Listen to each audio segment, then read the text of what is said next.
I'm going to go ahead and just jump right into this and explain the objective of the first part of the raid.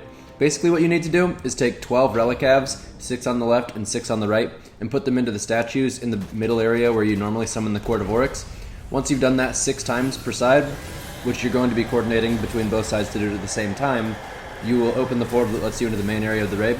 This part is pretty easy, and if you all died and you can't wipe, so it's not exactly an issue in that respect, but if you assign roles to each team member and work together as 2 3-member units, you're going to have a lot easier of a time with the rest of the raid, so I'd strongly recommend doing well here if you can.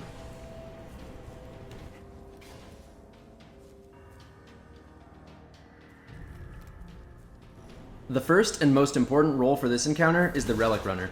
The Relic Runner is going to have to pick up the relic and bring it to the central statue, and it gets farther and farther away with each successful relic brought to the statue. The important things in this role to note are that 1, you are not powerful. You cannot use your melee, you cannot use your grenade, and you can't use any other abilities like double jumps either, which makes it very easy to get killed if you let enemies overwhelm you.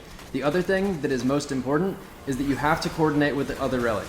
As soon as you pick up a relic, it's going to start the next wave, which is going to make ads spawn in different areas that your teammates will have to deal with, but it's also going to do that for the other side. So if you don't pick up the relics at the same time, you're essentially hurting the timing for the other side. So you need to coordinate with the other Relic Runner in order to pick it up on a 3-2-1 countdown or something like that, because it's just going to make it easiest for both sides to deal with the enemies at the same time. Your success as the Relic Runner relies heavily on the ability of your teammates to escort you from point A to point B. If they're not doing a good job, you're going to struggle. And if you do struggle and you don't get to the relic fast enough, it's going to set you back a step. So if you're on the second relic, it'll put you back on the first. If you're on the third, it'll put you to the second, and so on. The second main role for this encounter, in my opinion, is the outside ad control. This is where you're directly supporting the runner by being near him and making sure that ads don't shoot him and breaking the barriers that are blocking his path. If you're doing a good job in this role, your Relic Runner should never be in any real danger. That's why I focus on the flanks first here instead of breaking the glass. The glass prevents us from proceeding, but the flanks have a chance of killing us by mashing us against the wall. I like to focus on killing them first, because I think they're actually a lot more dangerous really than anything else that spawns in here, considering the Relic Runner getting knocked off the map is pretty much impossible to recover from, but it's also a valid strategy to focus on just breaking the glass immediately so that your Relic Runner can run through before ads even become a problem. If you do that strategy, you will have to kill the ads on the other way back, so it's not like you're just getting out of killing them, but it can be a little bit safer to get the relic to the center as fast as possible and then have the Relic Runner help you kill the ads on the way back.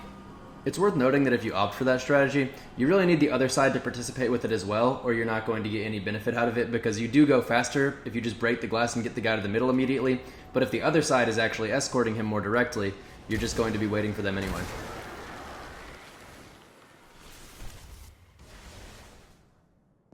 I think it's worth pretty much killing anything you can to ensure that the Relic Runner doesn't get shot. Right here I throw a grenade and then break the door before I kill the flanks, just so that if my Relic Runner gets across immediately, he can get into the room instead of getting stuck against the wall. I actually turn around right here, which I would consider to be a mistake in my gameplay, because I'm clearing out these flanks when they're not really key targets at the moment. My Relic Runner has already went to the middle, and I'm focusing on ads that aren't any real threat to him, and because I'm outside ad control, I should be right next to my teammate. I'll admit I kind of take for granted that this part isn't a threat considering you can't wipe, but doing that sort of thing can cost your teammates time, and at the moment there was no one defending the middle, so I wasn't really doing my job as well as I could.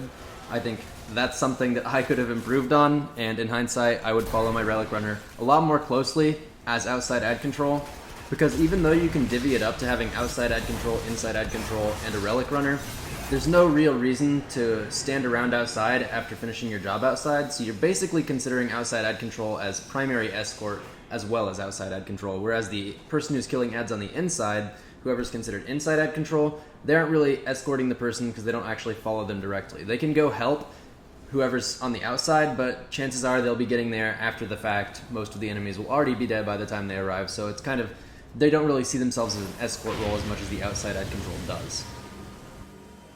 By the way, when you're slam dunking the relic into the statue, don't jump, because if you jump, your character has this tendency to fly towards the ceiling, hit their head, and die. And dying isn't very fun. Wouldn't recommend it.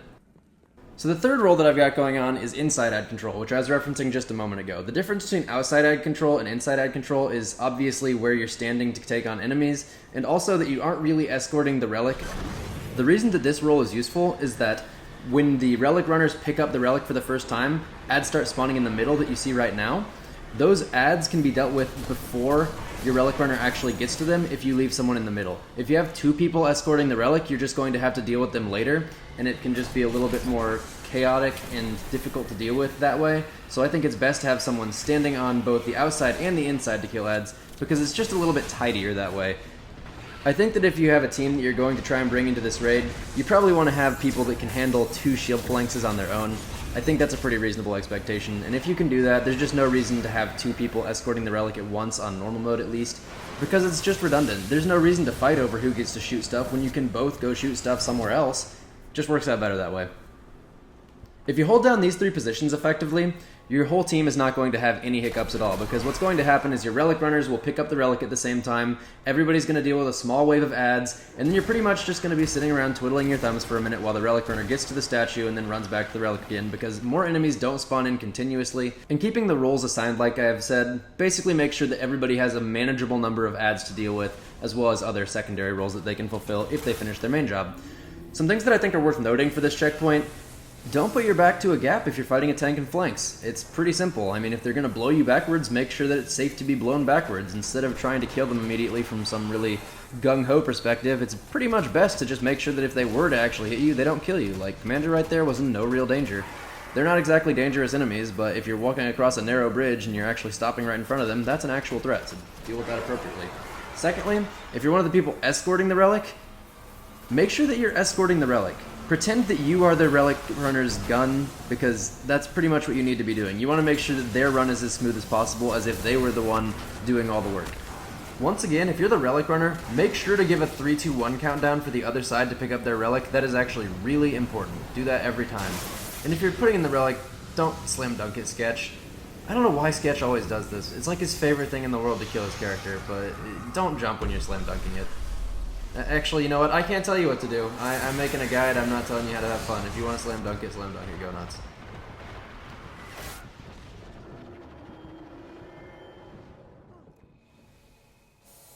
Alright guys, part 2 of the raid. This is the jumping puzzle, which has been completely reimagined from the Vault of Glass days, where there were static platforms that disappeared and reappeared in basically the same positions.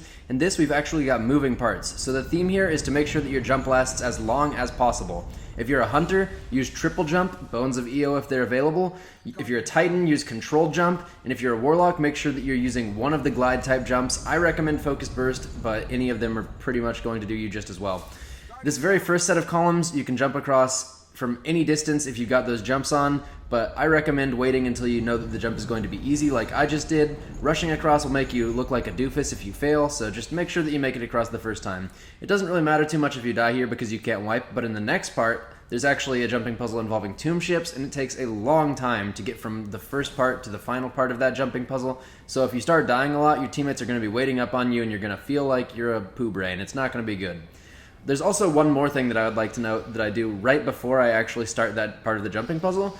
There are enemies called Adepts and Acolytes. Acolytes and Adepts look very visually similar, they just have slightly different color tones. And Adepts are yellow bar health enemies, whereas Acolytes are red bar.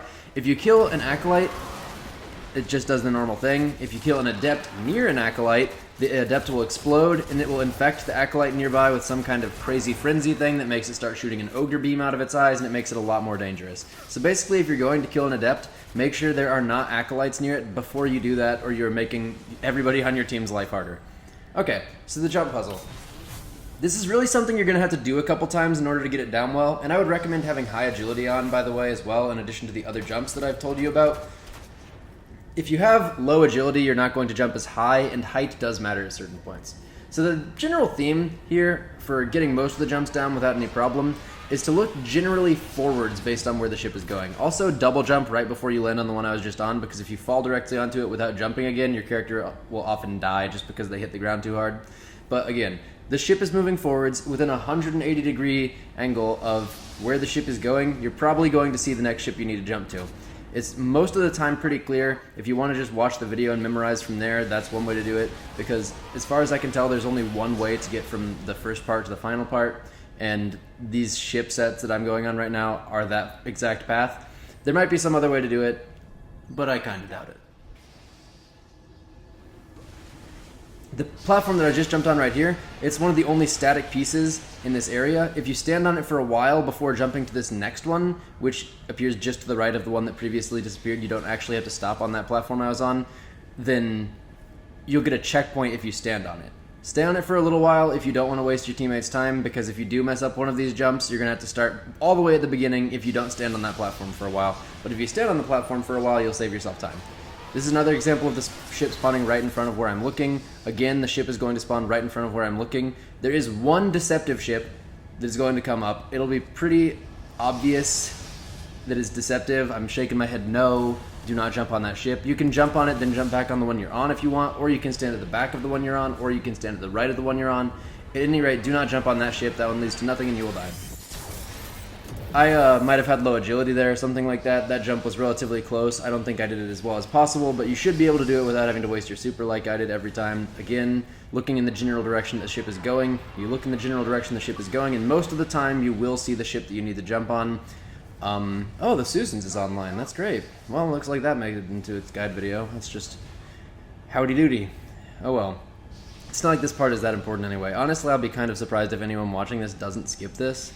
I'm not even really sure how to provide good commentary on this part, because literally it's just like, look forward, jump, look forward, jump, repeat the entire way. But yeah, here's your commentary if you are watching this, I guess, question mark, dot, dot, dot, dot.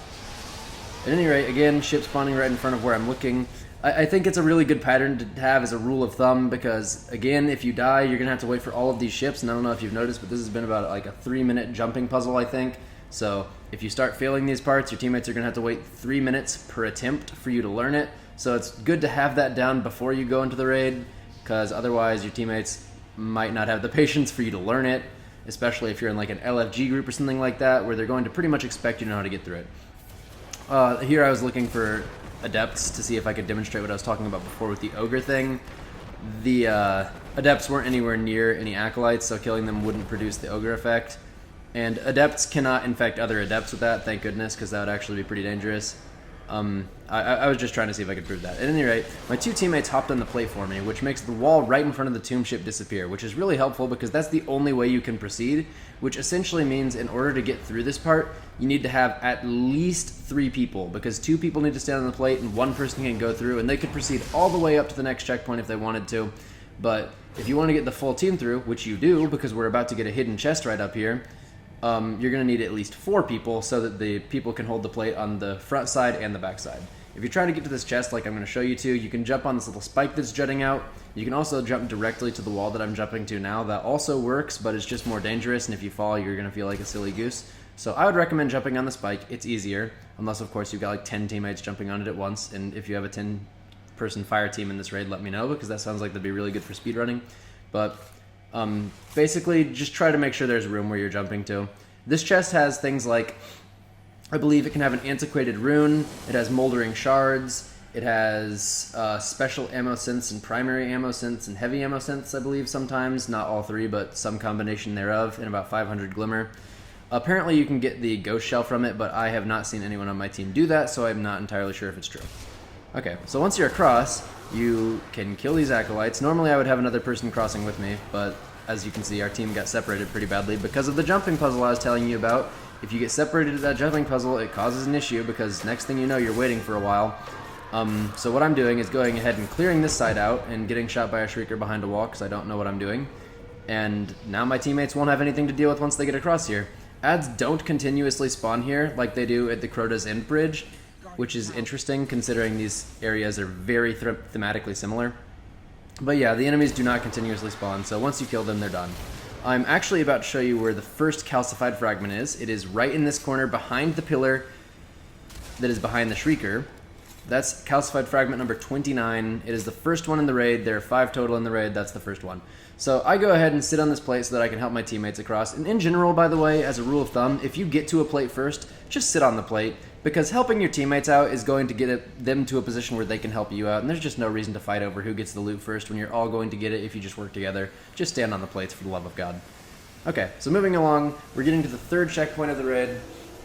This is where we actually start encountering combat scenarios, and I think, by the way, as a little interlude before we get to the actual combat, Bungie did such a good job with this raid. I am stoked with how cool this raid is. The scale is epic, the boss encounters are interesting, they have so much room for improvement in hard and challenge mode, and I really feel like they did a great job making sure the whole team stays involved with it, which is really nice because the previous raids I felt like it was just too much work to be done by too little people, and in this raid I really feel like part of a team, so it's great. I love it. Thank you, Bungie. Really a fantastic piece of content. So this right here, this is where Calcified Fragment number 30 is. That is the second one in the raid. This checkpoint in the raid is once again best completed by 2 fire teams of 3. You want 3 on the left, 3 on the right. Both sides need to pick up their brand at about the same time, and whoever's in the middle waiting for the brands to be picked up should kill the acolytes while those brands are running to the Annihilator totems. If you manage to survive the first 15 seconds of the raid, which I certainly hope you can, then you follow a simple pattern from the start to the finish of this encounter. Basically what you do is stand on the Annihilator totem until you have Deathsingers power, and then you stand on the middle plate till you don't have Deathsingers power, at which point you return to the Annihilator totem. That's it. That's all you do for this entire thing. So there are little details that make it a little bit more difficult, and if you have a death, that obviously changes the pacing of everything, which can cause a wipe. So I'm going to tell you what you should focus on each part specifically in order to best prevent death. This Boomer Knight that we're attacking right here is the most dangerous thing on either side when you're standing on the Annihilator totem. There'll be a ledge that he can spawn on, and you need to shoot him first because he'll cause splash damage and hit you hard while you're standing on the plate because he has a really good angle. After that, you focus on the acolytes and thralls that are spawning in front of you. They're pretty easy to handle and they don't spawn very quickly, but they do spawn continuously, so that's one thing to watch out for. And then when you're on the middle plate, there are wizards that try to shoot at you. The wizards are probably the most dangerous thing in the middle, so they're one of the things that needs to be prioritized for killing most. Almost all of the other enemies that spawn in the middle will run to either the left or the right plate. Right here you see me running to the middle plate. I'm using my Deathsingers power times 10 to charge the middle plate. It's down to 7, 6, and it's going to go all the way to 0. I'm only allowed to leave the plate once it hits 0, because if I have even 1 left when I go back to the totem, I won't be able to pick up the Brand of the Weaver or the Unraveler if I have Deathsinger's power. You need to run yourself out of Deathsinger's power while you're in the middle, and then as soon as you're out of it, you need to return to your Annihilator totem so that you have the best possibility of actually getting the tethered Brand of the Weaver or Unraveler in time. I'm not really giving you a good angle right now, but if you look at the other person who's in the aura with you, the person who it's focused on, the central point of the aura, is the person who has the brand. Anybody who's in the aura with them will have a tether from the person who's holding it to themselves. That's how the brand knows that it's going to be able to travel from one person to the next. If you're standing inside the dome, after 30 seconds, it'll pass from one person to the next. That was the tether that you saw right there. It was getting prepared to try and pass it on to Commander, but it didn't have the opportunity to because he ran away. He lost the tether once he walked outside my dome. Because no one's in my bubble right now, I'm not going to be able to pass on the brand. If I don't have someone in my bubble after the 30 seconds are out, the brand isn't going to pass on, and that's the thing that causes the vast majority of wipes in this checkpoint from what I've seen. Someone leaves the Annihilator totem too early, the brand doesn't get passed on, and then the next thing you know, nobody knows what to do because for some reason it's really chaotic and difficult. But wait, you can completely save yourself in those situations. It's actually fairly easy to do, in fact. So, I'm running out of life right here because I'm getting killed because I don't have the aura, and when I die, what's going to happen is Commander will pick up the brand from the grate in front of me, it goes back to its original spawn point, and then he comes to the Annihilator totem. So what's important to note here is that I didn't get off the Annihilator totem. It is not worth getting off the Annihilator totem if you don't have the brand. Because assuming at least one person on your team is alive, what you should do is hold down the Annihilator totem for as long as possible while it saps you of your life so that they can pick up the brand and come back and save you, hopefully. If they can't save you, that's fine. They can revive you. We're on normal mode. But if you run off the plate while it's killing you, what'll happen instead of them coming back with the brand to revive you later is your whole team will wipe because of the Annihilator totem. So what am I getting at here? Moral of the story, stay on the plate unless you have the Deathsingers power times 10. If you have Deathsingers power, that's the only reason you should ever be off the Annihilator totem. As a second note, if nobody else is going to pick up the brand, you probably should be the one picking it up. You just need to make sure that at least one person is on the plate at any given time. That's really the point of the story here. As you get farther into the checkpoint, knights will also start spawning and running to the plates. That was, as you saw, the thing that pretty much got me and Horizon killed. They're probably the single most threatening enemy behind the Boomer Knights. They won't attack people on the central plate most of the time, but as with any area of Destiny, what you pretty much do is shoot enemies that you see. It's pretty straightforward. So just to quickly go over everything again, everybody does the same job here. Everybody does pretty much the exact same thing. which is stand on the Annihilator Totem. If you get Deathsingers power, go to the middle. If you don't have Deathsingers power, go to the Annihilator Totem. That's it. Oh, and if you don't have the brand or the aura, which you should, by the way, if you're getting back to your plate in time, make sure to let yourself die while your teammate grabs the aura.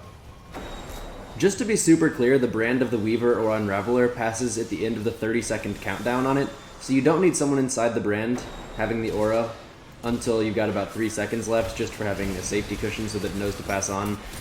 They don't need to be in with like 30 seconds left or something like that. It's just a good rule of thumb to be on the Annihilator Totem if you're not on the central plate. The only thing that should really cause wipes in this particular checkpoint is if 2 people die on the same side, which can be pretty well avoided if you make sure to kill that Boomer Knight if he's alive, kill the Knights if you see them running at you, kill the Wizards if you're on the central plate, and then kill everything else after that. There shouldn't be enough threats really to make anyone die. The other thing that you absolutely need to be certain of is to pass on the brand of the Weaver or Unraveler. Don't try to preemptively go to the central plate with Deathsingers power, because getting there faster doesn't really do anything good for your team, but losing the brand can be very harmful for your team. If you watch in about 10 seconds here when I lose my brand, I'll stand still until I see Deathsingers power on my screen, and I also want to make sure that I have aura of the Weaver before I walk too far away. I don't start running when I've got 3 seconds left, or 2 seconds left, or 1 second left. I wait until I've completely given up the brand, and then I start moving.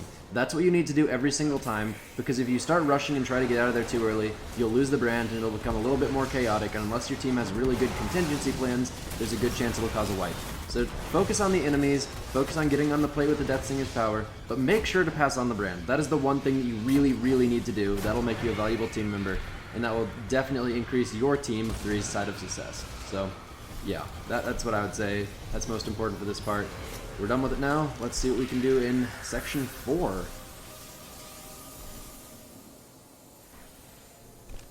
Section 4 is the first actual boss of the raid. It is the Warpriest encounter. Something that is going to be pretty important for this part is to have all 3 sync plate locations known. I'm currently standing on the central sync plate. Right in front of my character right now, you can see some hive runes on top of a giant, I don't know, I want to say obelisk, but I'm not sure if that's the right word. There's 3 of those, they are important, and there's sync plates behind them, which are also important. Those are some important things to keep in mind as you're going through this checkpoint. You're going to need to know where they are. So, what you need to do in the very first part of this is kill as many ads as possible, because you won't be able to move on to the next phase of the fight until you've killed all of the ads. You don't have much of a time crunch here, so just try to stay alive. There's 2 ways you can divvy up your teammates here that I can think of, which is to have 2 people on each plate. That works. Or you can mix it up a little bit and have basically the same setup, except ensure that one person specifically is always the last person who touches the final plate in the glyph sequence, which will give them a buff that we'll talk about in a little bit. I will be doing that role, I think, in this very first run, so I'll show you exactly what I mean there. You're going to know that you've killed enough of the ads to move on to the next part by when the Hive Knight Scream audio cue happens, which is about right now. So, when you hear that, you know there's going to be some yellow knights showing up. Those guys, once killed, will start the glyph sequence. The glyph sequence means that you need to touch the plates in a certain order, which one of your teammates will call out in order to prevent failing the glyph sequence so that you can get the buff and attack the boss.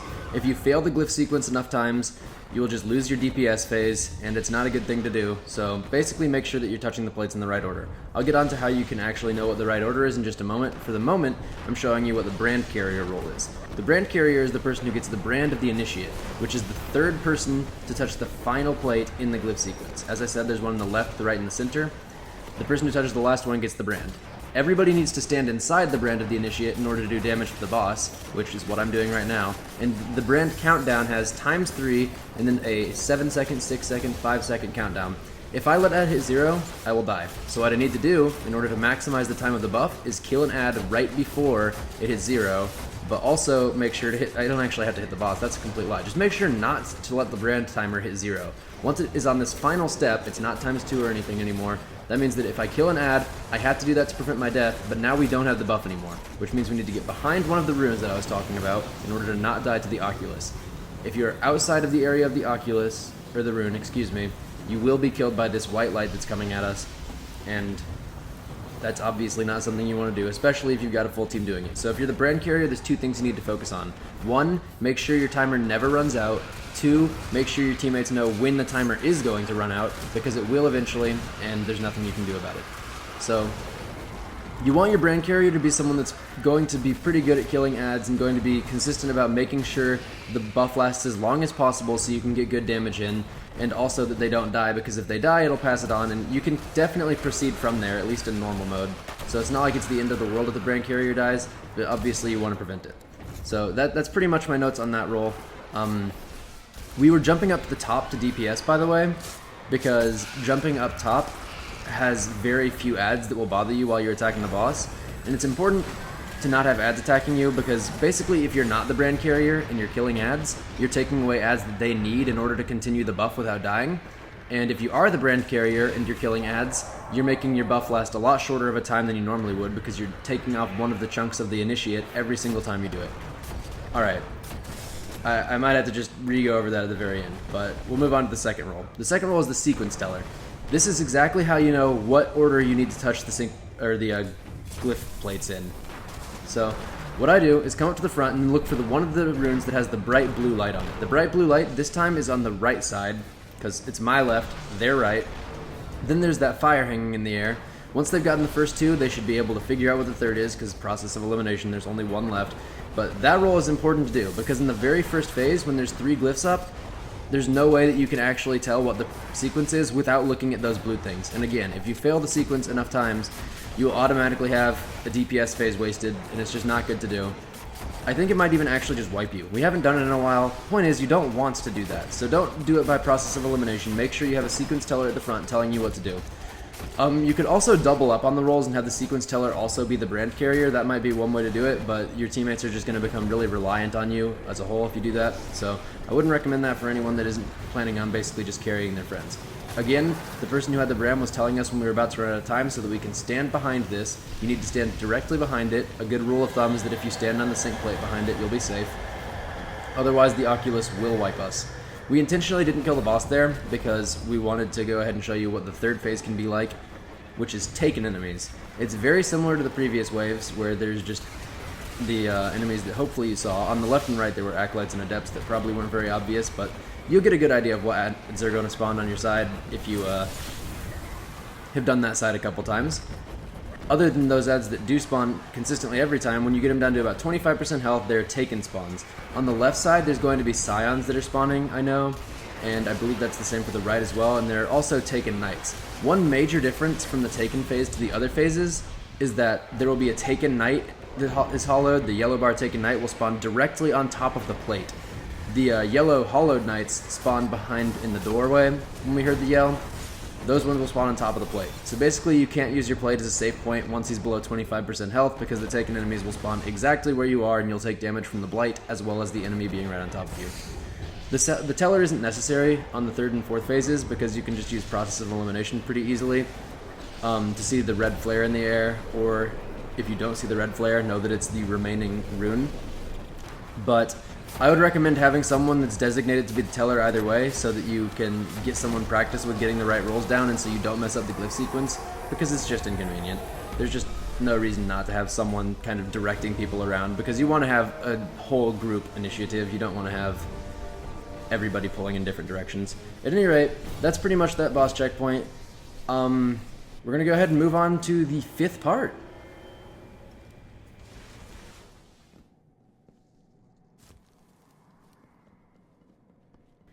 So this next part that we're getting into right now is the spooky maze. Oh boy. So what you need to do in this part is get all of your teammates to the very end of the maze, which will be pretty obvious if you look at the map that I'm about to put on screen in the upper right.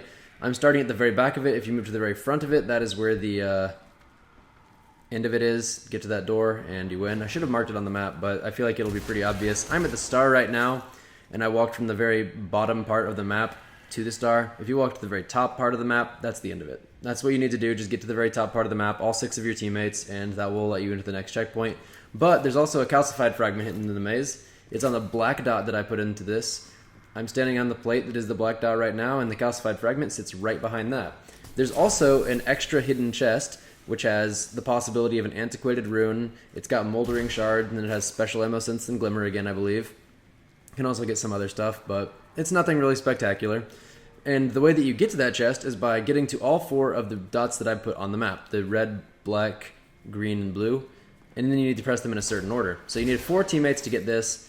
and you probably want to have one person specifically directing all 4 of those teammates to press them in an order. The order that you want to press them in is green, red, black, blue. Again, that's green, red, black, blue. And that's a pretty arbitrary numbering system, coloring, I guess. So there are other guides out there that will tell you how to do this as well. If you just pay attention to the map, it should be pretty obvious what I mean by those colors and their locations. If you have trouble finding their locations, then you can just scroll around this part of the video because I show you a very direct tutorial on walking from point A to point B to get to any of those dots, starting from the star. Each of these little segments going to the plate starts from the star. And it's starting from the star looking towards the top of the map, by the way. That is the direction that I'm looking when I start that. So it should be pretty straightforward to get to any of the plates. And I'm going to go ahead and stop talking now because I don't really have anything else exciting to say. If there is something else that I need to add in, let me know in the comments and I'll throw it in on an annotation.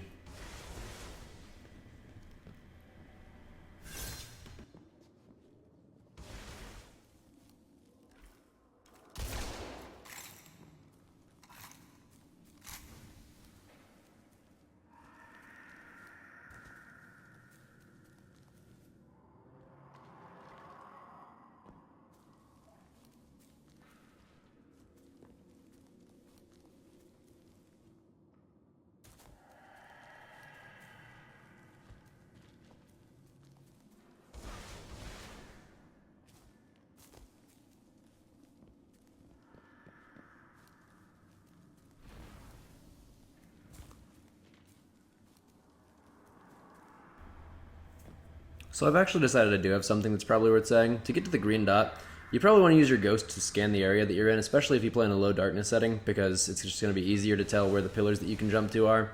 You can do this on any class pretty easily, but Hunter is my favorite for jumping purposes because there's just a lot of recovery. But yeah, if you pull your ghost out and back, it's very easy to see these areas. If you're having trouble finding them because you don't know exactly where to look from having done it a bunch of times, the ghost is going to be even more helpful. So even though the platforms and such aren't invisible, it's good to have the ghost to help you out with it. And I'm going to repeat the pattern just one more time in case you're sitting on this kind of thinking that you're going to have to scroll back. It's green, red, black, blue. Green, red, black, blue. Yep. We messed it up this first time for some reason. Don't remember exactly why, so just fast forward to where we get it right the second time. You need to make sure that your teammates are all the way off the plate before you start again, because the plate is a little bit bigger than it looks. Once you've done the plates in the correct order, which shouldn't take very long, you don't have to wait for a while before your teammates get on or anything. You can get on fairly quickly afterwards. Then the door will open up and it'll be pretty obvious that you've made it through. You don't have to jump back out if you're on the green plate because of that door opening up, which is kind of nice. And also, you can't wipe in this area, so there are holes in the ground, but really they're just designed to cheese you off, probably more than anything. It might be interesting if there's actually enemies here in harder challenge mode, but we'll just have to see if that happens.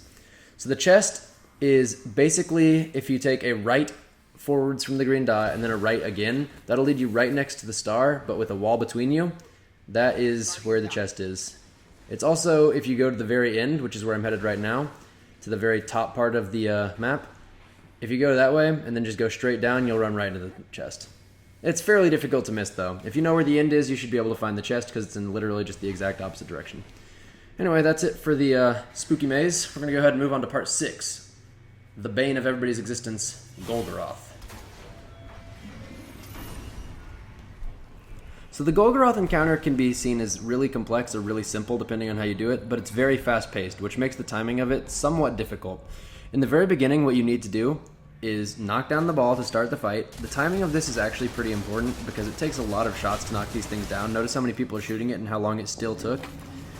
That timing is something you're going to need to have accounted for when you're DPSing him down the road. But when you're continuing in the normal scheme of things, you're going to have to kill a bunch of ads before you actually start the fight. This is something the entire team should participate with, and it's something that's going to happen after every DPS phase. So just get used to the idea of killing ads until they're acolytes and adepts walking up the central stairs that those thralls were just coming from. It'll be pretty obvious when they're coming from the central stairs because, like I said, it's going to be coming from exactly where we saw those thralls coming from just a moment ago. I'll point it out when we get there. In fact, I'm just going to go ahead and wait to point it out because I don't want this to be something that's even remotely confusing. All of the ads should be killed without any problem because they all spawn at the back of the room and then they come up those stairs right there. That's the final wave. Once you kill them, we move on to the actual part of the fight. The first thing I want to show you is the Cursed Thrall Patrol. I mean, you could call it whatever you want, but this is the person that's going to make sure that everybody DPSing the boss is pretty safe while they're doing it. We're having a hard time figuring out which orb we need to shoot down first because I guess our team was just communicating really badly for whatever reason right there. And when you drop down those things, you stand in them to shoot the boss. The pool of reclaimed light buff means that that means that I'm actually hitting the boss, like for good damage. You need to have one of the orbs drop down for that to appear, and it lasts for about 20 seconds, I would say, which is the same length as Golgoroth's gaze. But because I'm the Cursed Thrall Patrol, from the second gaze shift and forwards, I need to be killing Cursed Thrall primarily. Every time Golgoroth shifts his gaze, which you can see right now in the bottom left, that's when I need to watch out for Cursed Thralls.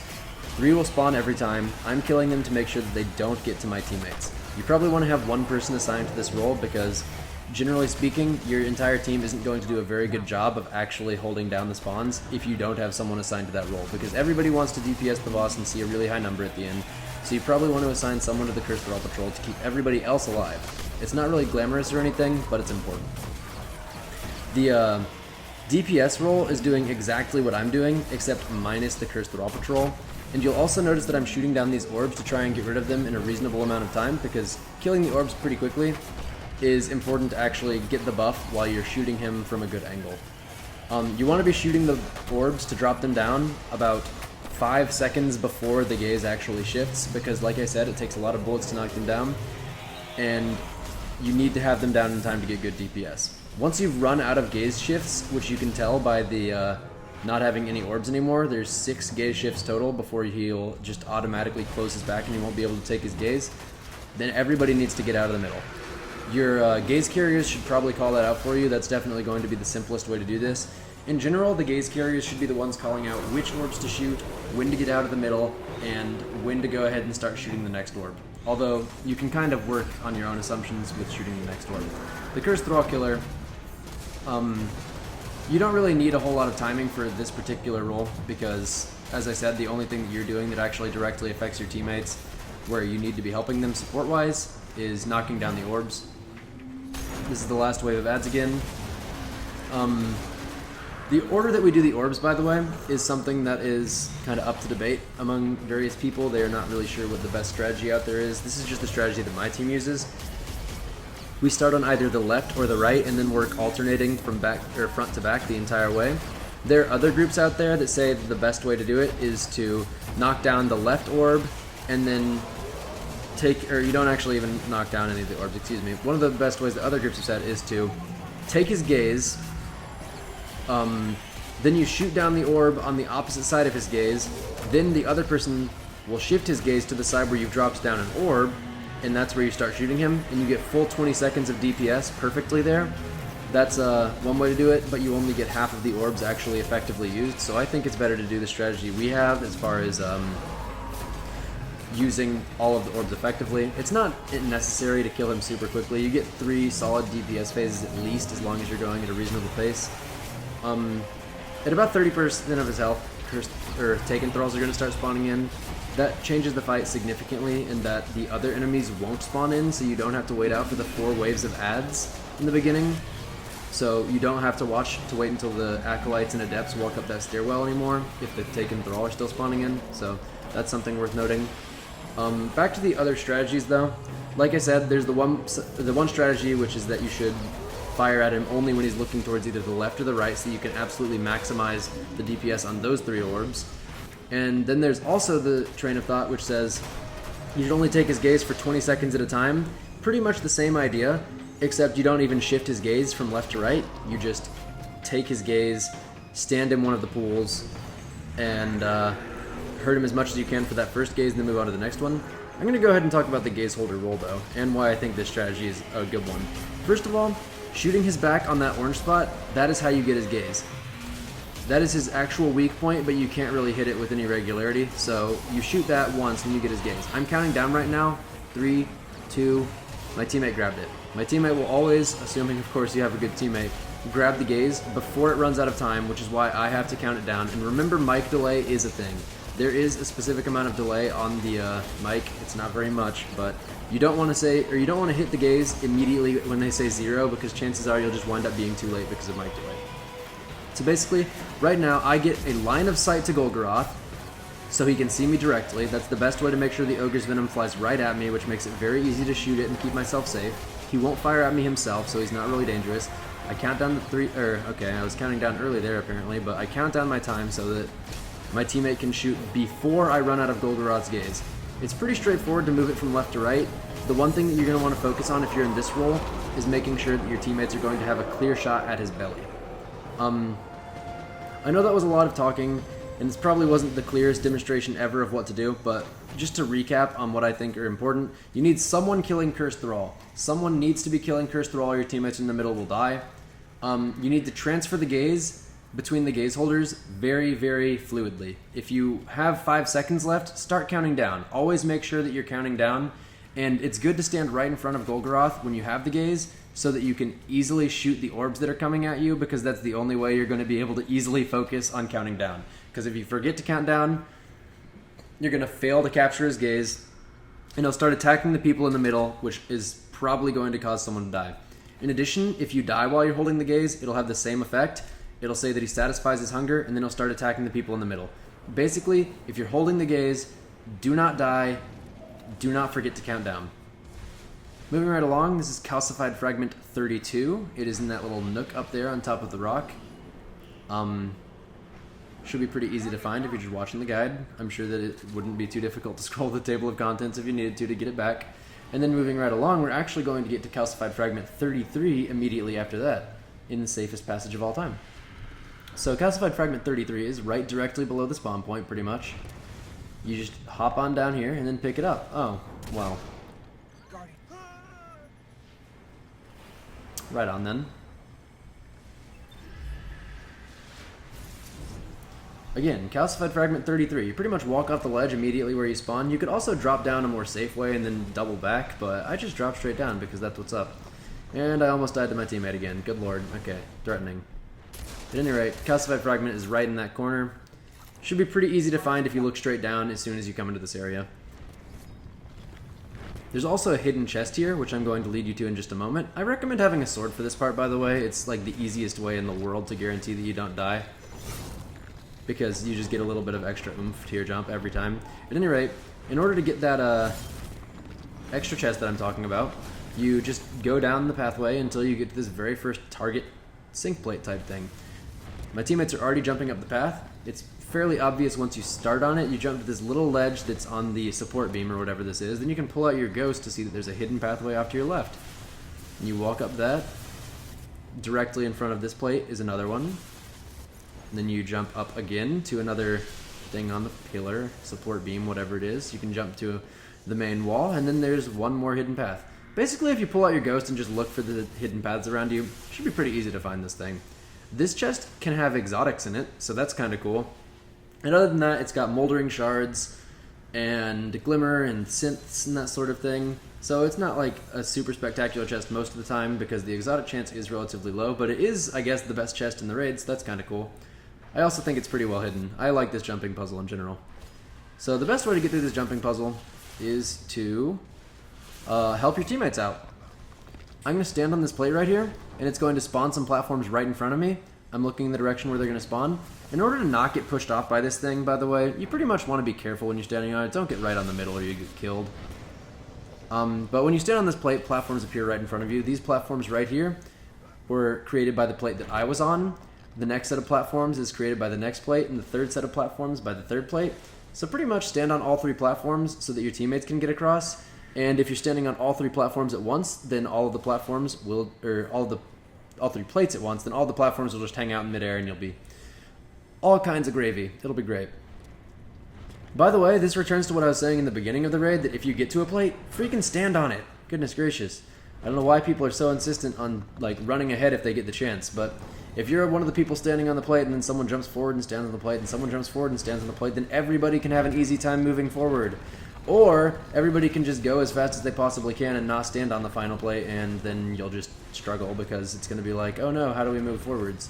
So yeah, moral of the story, if you get to the plate first, please stand on it. You're going to be a better teammate that way. There's just no reason not to. It doesn't like speed anything up to jump forwards. Teamwork is the best kind of work. Oh, I actually do have one other thing that's worth noting. A reason to have a sword out here is that you can just cheat the entire jump puzzle. Like instead of going around that whole maze of things that try to pushes you to your death, you can just jump straight up the wall.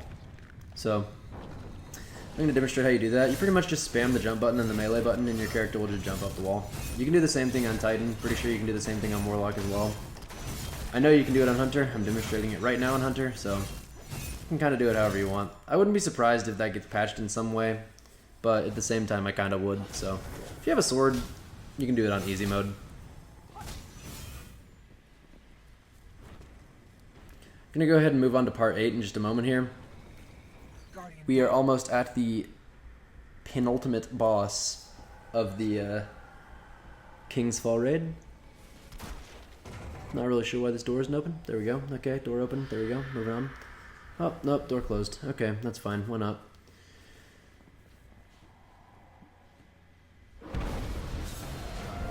So we're in the threshold now. This is the easiest place to jump up in the world. You just jump up. There's no time delay. Pretty sure you can't die unless you just happen to hit the ground too hard somehow, which is pretty unlikely. This part seems to sort out the people who are good at jumping and the people who aren't so good at jumping, and it's kind of pointless, to be honest. There's no threat, no time crunch whatsoever. You just keep going till you get it. But there's always one person that manages to fall behind, and they're almost always a warlock. Anyway, once you get up that, wait for your teammates. Teammates, dot, dot, dot, dot.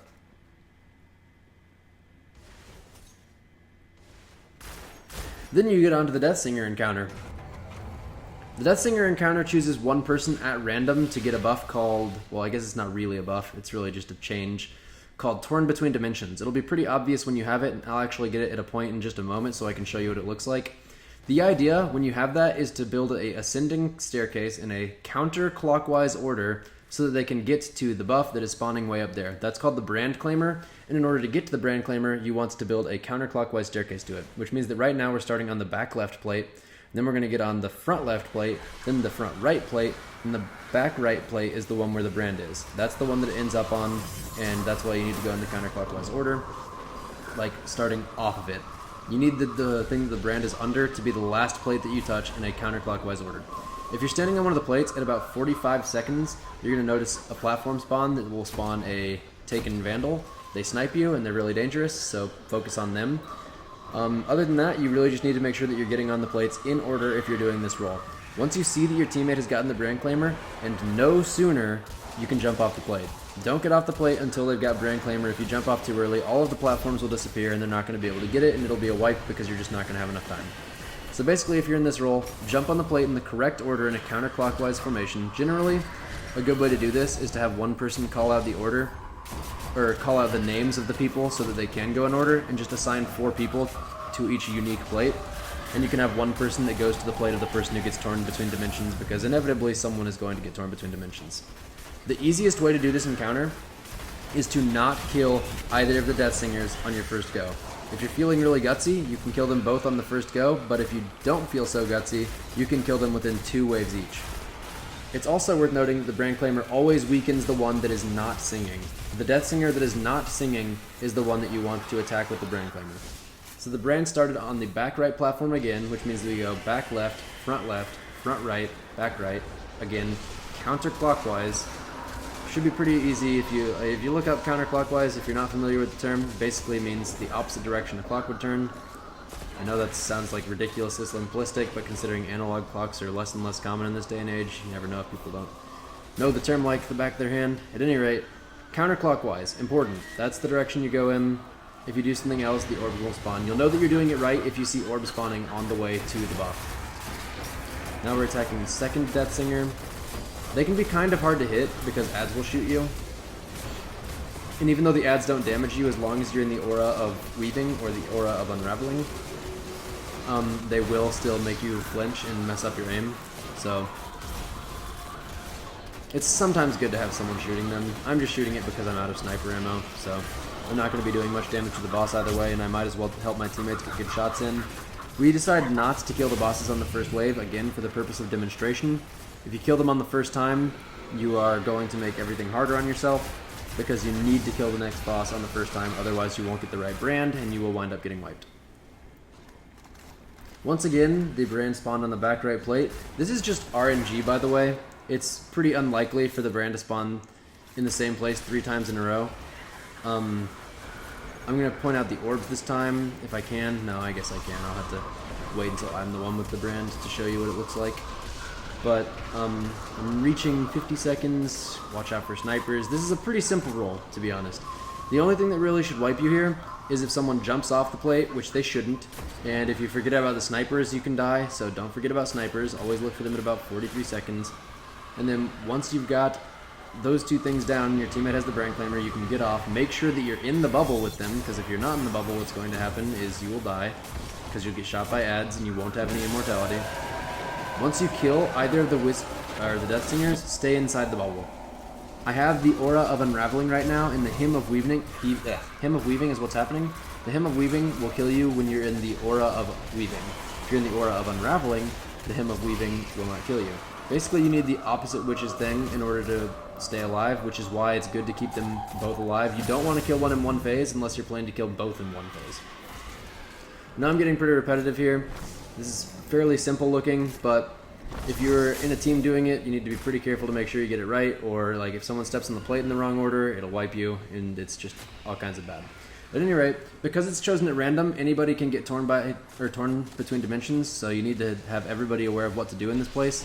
The thing spawned in the same place again 4 times in a row is pretty unlikely. I don't know how that happened, but I'm having my teammates again counterclockwise direction, and I'm jumping from plate to plate to pick up these dots. You'll know that you're doing it right if you're picking up dots along the way. If all of the dots are showing up, you're getting it. If dots don't show up, that's how you know that you're doing it wrong and something is not working correctly. So someone stepped on the wrong plate if that happens. You can start over, but it's really difficult to get the time to do that.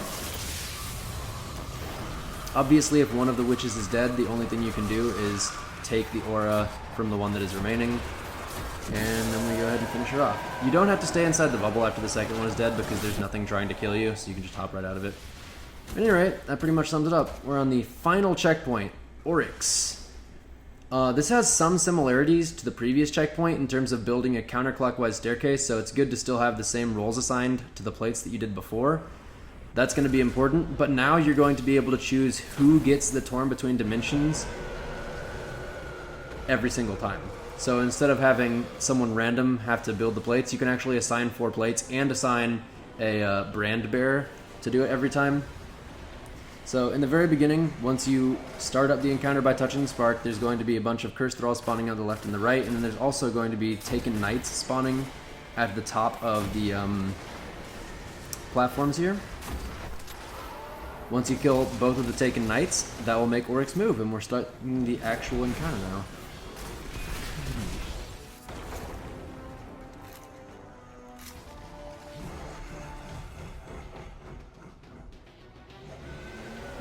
So the first and most important role in this part is the brand claimer. As the brand claimer, you have 3 jobs basically. The first thing you need to do is tell people what plates to stand on.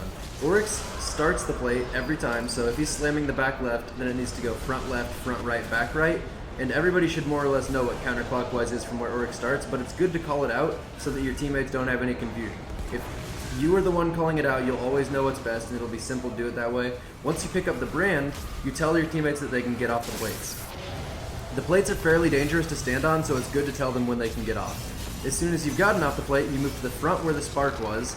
There's going to be a knight called the Vessel of Oryx there. That's the enemy that I just killed.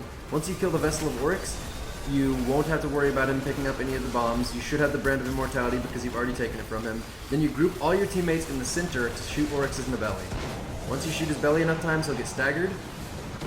That's when your teammates all separate to detonate bombs. One of them should give a 3-2-1 countdown, or you can, it doesn't matter, but someone needs to give a 3-2-1 countdown so they know when to detonate the bombs. Pretty shortly it'll start saying they've been detonated in the bottom left. Once that happens, you need to start shooting Oryx's belly if you are the person holding the brand. You are one of the only people that stood in the center the whole time, so if you are the one shooting his belly, you can guarantee that he's being shot as the bombs go off, which is the only way he'll take damage. After all that has happened, you go to the top platform where one of the Deathsingers was and run in circles. It doesn't really matter exactly where you go, but as a general rule, you want to have a specific pattern for each party member so that they don't have any overlap when the AoE phase is. After you've damaged Oryx with bombs, there is an AoE phase. That's what we're doing right now. That's why we're up here. You're running in circles so that the bombs don't hit you. You can run in circles on either of these 2 plates if you stand on the outer edge and you won't get hit. It's a pretty easy way to stay alive. I'm just doing a figure 8 across the 2 of them because I might as well. There's no one else on the other side. Most people will just run around their plate. Their specific plate, if they're running around the outside of it, should be enough to keep them safe. The AoE phase is not dangerous as long as you don't run in the same area as your teammates, so make sure that you have 6 spots assigned for everyone. We're going to go ahead and move on to the second role here, which is the floater, or at least that's what my group called him. The floater is what we would call the person who goes from plate to plate, basically being support role for all the people who are standing on the plates as a more permanent position until their teammate gets to the brand. So as the floater, your job is to kill the ogres in the order they spawn, which will always be the order the platforms need to be held. And once you've finished killing all of the ogres, you pretty much don't do anything special unless one of your teammates is dead. If one of the people who is holding the platforms dies, then it becomes the floater's responsibility to get their bomb. You always want to get off as many bombs as possible, and there's 4 bombs total, so if the person on the back left plate dies, the floater then needs to get their bomb, because that's who's going to be best able to replace them. The floater is just a support role. It'll make killing the ogres a lot easier if you have someone always moving around shooting them. As a general rule, you're going to have 3 people shooting the ogres in a given time, the floater and then both people who are on that same side. And then you should always get 4 bombs detonated at once, unless you have really 2 people on your team dead. If one person's dead, the floater should get it, and if 2 people are dead, then the person who's got the brand can get it. Right now, I'm getting someone's orb just for demonstration purposes. The person on my team who had the front left plate that I was just at didn't get their bomb, so I moved over to it to make sure that I could get it for them. I'm still part of the 3, 2, 1 countdown if I'm doing that. I still work according to that same rule for when to touch it. And I still try to shoot Oryx when I get back like the person with the brand of immortality would, but I don't have any specific role that I need to do at all times as the floater. The floater is always a support position, and it's always backing up whoever might die. So because we got Oryx to half health in 2 goes, if you miss even a single bomb, you won't get him to half health. So if it looks like he's even slightly above half, he's above half. But if you do get him to half, what's going to happen is there's going to be knights spawning on the left and right side, just like in the very beginning. Once you kill those 2 knights, which will make the outside safe, you start focusing on the thralls that were spawning on either side like I was killing before I got teleported. Those thralls will move inside the dome that I'm in right now, and I don't get any health recovery while I'm inside here. So the people who are outside need to kill those thralls to make it as safe as possible inside for the team that's trying to kill the Shadow of Oryx. You can kill the Shadow of Oryx while he is outside of the smoke. The smoke it looks like it would keep him safe, and it keeps him safe in the Oryx fight you do in the mission Regicide, but it doesn't keep him safe here. Shoot outside the smoke, kill that guy as fast as possible, everybody will be teleported outside. By the way, you can die in there. If you get revived, you'll be revivable outside, which is perfectly fine, but if you are stuck inside there, you need to kill that Shadow of Oryx as fast as possible, because if you don't, it will wipe the whole team, even if he's not killing you. Now we're on the third role, which is the plate holder. The plate holder needs to focus on the ogres in the order they're spawning. If you jump on a plate, then you need to shoot the ogre that is on your plate, as well as the one that's across from you. We're about to see the one that's across from me spawning in just a moment here, and I'm going to snipe at it so that I can help my teammate who's getting it, while at the same time the floater is shooting it, and the person who's on the plate next to it is shooting it. With all 3 people shooting it, it should die relatively quickly. My teammate already had the brand, so I was perfectly free to jump off. He called that out to me. Again, the person who's picking up the brand needs to call that out for the team. And then we all kill the Vessel of Oryx and prepare to DPS Oryx so that he doesn't kill us all with the clap. When he's about to clap, make sure that you shoot him in the belly to stagger him so that he doesn't kill you all. And now, because I got the back left plate, this time it's my job to get the back left bomb. In order to detonate the bombs, if you're one of the people holding the plate, or if you're the floater, you need to know this. You stand next to the bomb inside the radius around it, like black plasma type stuff, and wait until it says SC Slayer has detonated a bomb. Or your gamer tag. It might be your gamer tag. That's a glitch that some people have where apparently it says their own gamer tag when they're the one detonating it. At any rate, you detonate the bomb, make sure you're shooting his belly as he's doing that, and then keep in mind what phase it is, because if it's the AoE phase, you need to be up top running circles like I am, but because he's lower than half health, it's going to be the phase where he teleports people inside the bubble. That means that I need to be ready to kill the 2 knights that are going to spawn on either side, and I need to get back to killing the thralls that are going to be spawning moving inside the bubble. For whatever reason, I just completely forgot right there because I'm a doofus, so I'm running in circles like an idiot. But as soon as you're done with all that, hopefully you don't do that in the first place actually, go ahead and start killing the knights, which thankfully my teammates were all over it, so they were killing the knights. And about now I'm like, wait a minute, what am I doing? That's not right at all, is it? So I start killing the Thrall, which I should have been doing a long time ago. But yes.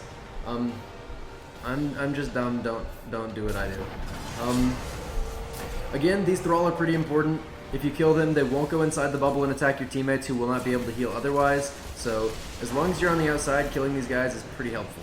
Speaking of which, if you are one of the people on the outside and one of your teammates is dead, make sure that you stay by their X so that you can revive them. It's not as important to kill the Thralls as it is to revive your teammates in that case, because your teammate won't be able to get a revive if you get teleported inside, and if the entire team's inside and one person's dead on the outside, then that's just one less person who can help you with the shadow. So make sure that if you are on the outside and one of your teammates is dead, to hang out by where they are dead so you can revive them. I'm going to do the plate roll again this time, just to once again show what that's all about. Remember, if you need to see the brand claimer roll or what you would do as the floater, just go back to that part. And as a general rule, if you're doing this raid, obviously you're never going to be changing rolls around like I do. It's absolutely demanded for the purpose of preventing a wipe. It's good to know what all the rolls are, but if you're doing this, most of the time you probably want to have people assigned to each role and not going and deviating from that role. We're pretty much just going to rinse and repeat everything that we've done so far. Oh look, Brady Bright's online. Hi Brady Bright. And once we've repeated it, we're going to get to the very final part of the raid that is not really anything special and hardly worthy of mention, but it's good to know about. So we're going to stagger Oryx. I'm going to move back to the bomb on the back left plate. We're going to do a 3, 2, 1 countdown. Someone's saying 3, 2, 1 now. Then everybody stands in the bomb. The reason you do that is because the bombs will wipe your teammates, by the way. If you don't stand inside one of the bombs, or if you stand inside one of the bombs too early, and your teammates then get in late, the teammates that don't make it to the Brand of Immortality might die. And the reason that we're shooting Oryx there as the bombs are going off is because it's the only way to do damage to him. If you don't shoot him at all before the bombs are going off, he just won't take any damage. We beat Oryx, nice! Nah, JK. Look, he's back. Oh no, what are we gonna do? No, but this is pretty much the exact same thing as before. You just stagger him again and then game over. You did it. You beat the raid, good job, you're a champ! Hell yeah, moments of triumph, here we go. But yeah, that's pretty much it. I do think that assigning roles like this is probably the best way to do the raid. My team has been doing this pretty much since the raid came out, and we've had a lot of success. And I don't really think that any of these jobs are unmanageable to people who aren't as good at the game necessarily, or don't play as much, because for the most part, once you assign roles as I've suggested, the different parts of the raid don't have that many enemies or anything like that. So it should be something that anybody who is watching this can probably manage as long as they've got a 6-man group together. If you're having trouble getting a 6-man group together, there's always LFG or the 100.io. There are other things on Reddit as well that might lead you to finding good raid resources, but I wouldn't be an expert on those things. Those are just what I know off the top of my head. I'd like to go ahead and thank all the people who are in my party for helping me out with this. I was with Bungie Pliz, Horizon, Sketch, Commander Cuesta, and I'm Insanity, and that is us from the legend himself helping you out with the raid, hopefully. Thank you for your time. Hope you enjoyed. Really hope you learned something. That's what I'm doing this for. So let me know. And thanks for watching, bud.